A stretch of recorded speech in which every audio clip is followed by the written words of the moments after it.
What should you do if you've just bought a home back in February or March at the absolute peak of the market and you're already losing equity? Or worse, if you bought with 5 or 10% down, you may already be underwater. Because let's face it, if you're watching the news or reading the comments below videos like this one, you probably feel like you're going to lose your home after only owning it for a few months. But don't worry, there are steps you can make in a declining market to make sure that both your finances and your future are safe. And I'm going to go over some of those right after I ask you to please subscribe to the channel if you would like to stay up to date on Surrey and Fraser Valley real estate. And remember, even though the market did peak back earlier this spring, there is one thing for sure that has infinite growth, and that is the like button. So please go ahead and click the like button to help me get this information out to other people that are also scared about the market and their recent purchases. And I think it would be super cool if you could help me get this video 150 clicks of that like button. So thank you for that. And now let's get on to you losing your home. No. Not really. You see, over the last few years, due to the pandemic, so many people didn't want to move. But with all of the financial incentives, including ultra low interest rates, a ton of people wanted to buy. Low rates, along with money printing, global supply chain issues, and global unrest, caused inflation to absolutely spike along with real estate prices. And now, central banks are actively trying to pop the bubble that they just created. And you, along with a record number of other Canadians, all decided to purchase properties within the last year or so. Well, you're all worried about the value of that property plunging already. In reality, most of you that bought in 2020 and hopefully 2021 will be just fine because you have built a ton of equity since your purchase, even though it's only been also within the last couple of years. On top of that, most of you up until the beginning of 2022 took 5-year fixed rate mortgages. So your payments are set, you're probably going to be fine, and all you have to worry about doing is paying those fixed payments down while at the same time paying a little bit more for groceries and other things because of the inflation that we've seen. But since 5-year money increased in value, a ton of people starting in about February and March of this year decided to take variable rate mortgages on purchases of properties that they just made. The reason for this is that there's something called the stress test here in Canada that reduces your buying power when you're applying for a new mortgage. You see, when fixed rates started to rise above 3.25%, well, that was the interest rate when you started losing purchasing power. So if the 5-year fixed rate or the safe money was offered to you at 3.75%, you would now have to be qualified at 5.75%, meaning now if you took the safer money, you would only be able to buy a lesser home. And if there's one thing I know about real estate buyers is they're probably not going to swallow their pride and buy less than they can afford. So what did they do? Well, they took that variable rate mortgage at 2.3% because not only was it a lower payment, but you could still qualify at the lower stress test rate of 5.25% instead of that pesky 5.75% that you would have to qualify for if you took the fixed rate. That's right. Buyers started taking riskier loans so they could qualify for a higher purchase price, which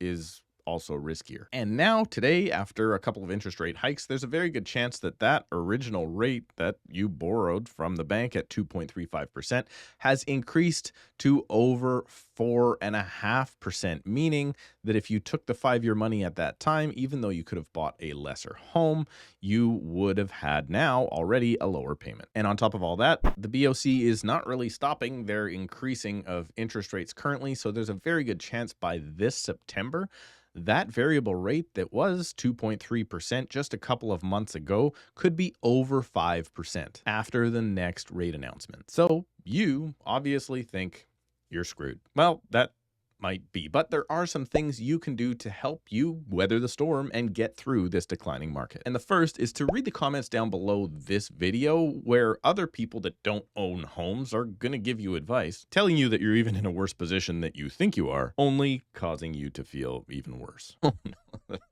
No, whatever you do, that was a joke. Don't read the comments. But there is one big step you can take in order to put yourself in a better financial spot, and you may not want to hear it from an over 40 chubby suburban real estate agent with a high school education like me, but you're gonna, so here it goes. You see that 2.3% interest rate that you received from the bank just a couple of months ago? Well, that was not your maximum budget. Because of the stress test, the bank determined that including payments like, I don't know, car loans and racked Visa bills, the amount you actually qualified for was if your payment was to be made at 5.25% or maybe higher. Yes, it's true. With all of your debts combined, making up less than 39% of your total income, which is the calculation for something called your GDS or gross debt servicing ratio, all that took into account that your mortgage should still easily be able to be paid at 5.25%. This means that you have room to increase your payments plenty in order to fight increased rates and still pay down the same amount of principal that you thought you were going to when you signed the original agreement. And most variable rate mortgages that people have kind of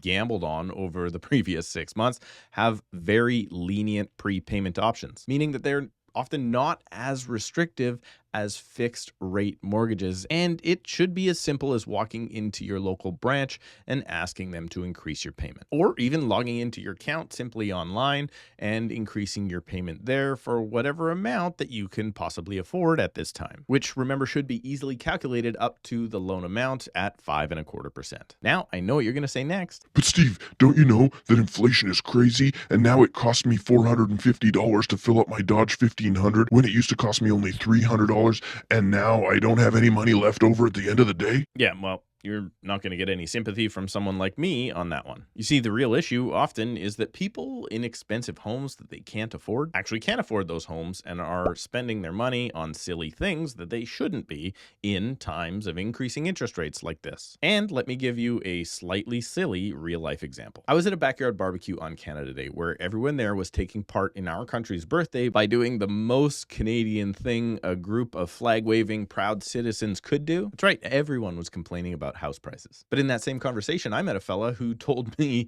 that he was into, get this, his 4-year-old pickup truck for the total of $3,000 per month. The truck itself was over $100,000, and after you factored in insurance and fuel, well, he was making what most people would consider 2 months rent payment every month just for this big fancy truck. Now, he seemed to be able to make the payments, and it wasn't really that big of a deal for his income level. But I'm going to suggest that a lot more Canadians should hopefully and will consider not taking on massive payments for things like luxury vehicles or vacations in times like this. So take the steps and reduce your spending on life's luxuries and focus on spending money on your necessities instead. And the last step in times like this, in order to put yourself in a better financial position, possibly in the future, is it's okay to go into your bank and ask the lender if you can lock into a fixed rate mortgage. But this is a double-edged sword, so please be careful. Locking into a fixed rate mortgage will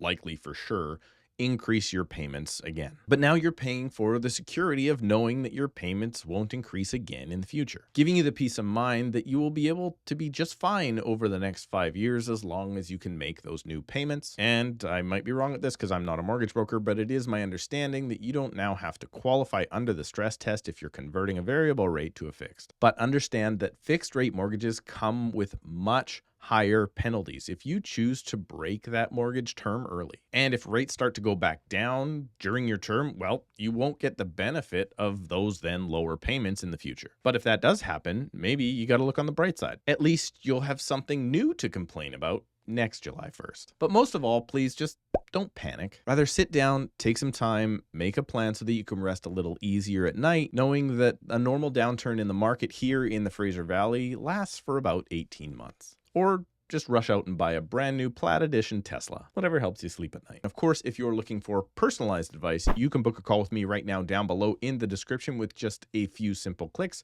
at a time that works best for you. While you're down there, please check out the link to the most recent episode of the Tom Story Show, where we got to sit down with Nolan Matthias of Mortgage 360 out of Calgary to talk about things like this and the mortgage situation that we're currently finding ourselves in Canada. Please remember to subscribe, click the like button for the YouTube algorithm, and we'll see you in a couple of days.